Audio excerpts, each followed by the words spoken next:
எல்லாருக்கும் வணக்கம். நான் கௌரி ஸ்ரீனிவாசன். என்னோட ஃபஸ்ட்டு வீடியோ இது யூடியூப் சேனலில். ஸோ இந்த வீடியோவை பொறுத்த வரைக்கும் ரொம்ப இம்பேக்ட்ஃபுல்லாக இருக்கணும்னு நான் ஆசைப்பட்டேன். ஸோ அதுக்காக தான் இந்த டாபிக். அது மட்டும் இல்லாமல் எனக்கு ஒரு ரெஸ்பான்சிபிலிட்டி இருக்குது அப்படின்னு நான் நம்புகிறேன். ஸோ அதுக்காக தான் இந்த கண்டென்ட்டை எடுத்து நான் பேசுகிறேன். ஸோ இதுக்கப்புறம் வரப்போகிற ஒவ்வொரு வீடியோலையும் வந்துட்டு ரொம்ப முக்கியமான விஷயத்தை பற்றி நம்ம பேச போகிறோம். ஸோ அந்த வீடியோலாம் உங்களுக்கு மிஸ் ஆகாமல் இருக்கணும்னா சப்ஸ்கிரைப் பண்ணி லைக் பண்ணி உங்கள் ஃப்ரெண்ட்ஸ்க்கு ஷேர் பண்ணிடுங்க. அப்போ தான் எல்லா வீடியோ உங்களுக்கு கரெக்டாக டைமுக்கு வரும். சிவிக் சென்ஸ்னால் என்ன? நார்மலாக டிராஃபிக் ரூல்ஸை ஃபாலோ பண்ணுறது, இல்லை வந்து ரோட்டில் குப்பை போடாமல் நடக்கிறது, இதெல்லாம் வந்து பேசிக்ஸ் தான். பட் உண்மையான சிவிக் சென்ஸ் என்ன தெரியுமா? இப்போ நம்ம பண்ணுற ஒரு விஷயம் மற்றவங்களோட லைஃப் அஃபெக்ட் பண்ணுமான்னு யோசிக்கிறது. இப்போ பார்த்தீங்கன்னா ஜென்ரலாக இப்போ இருக்க மைண்ட் செட் எப்படி தெரியுமா இருக்குது?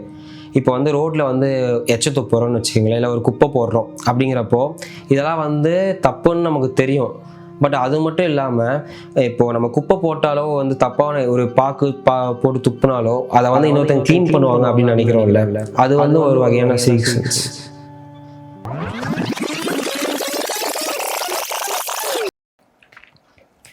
சிவிக் சென்ஸ்னா என்ன? சிவிக் சென்ஸ்னா என்ன? சிவிக் சென்ஸ்னா என்ன? நார்மலாக டிராஃபிக் ரூல்ஸை ஃபாலோ பண்ணுறது, இல்லை வந்து ரோட்டில் குப்பை போடாமல் நடக்கிறது, இது மட்டும். சிவிக் சென்ஸ்னால் என்ன? நார்மலாக டிராஃபிக் ரூல்ஸை ஃபாலோ பண்ணுறது, இல்லைனா வந்து சிவிக் சென்ஸ்னால் என்ன?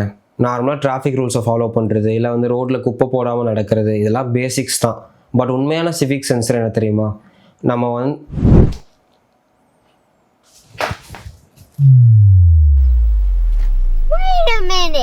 என்னப்பா ரெடியா?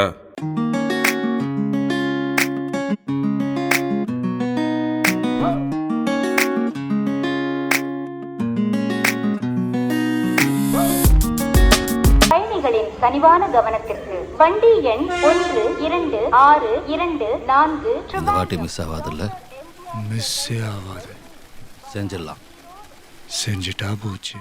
நடைமேடை 3 வந்து கொண்டிருக்கிறது.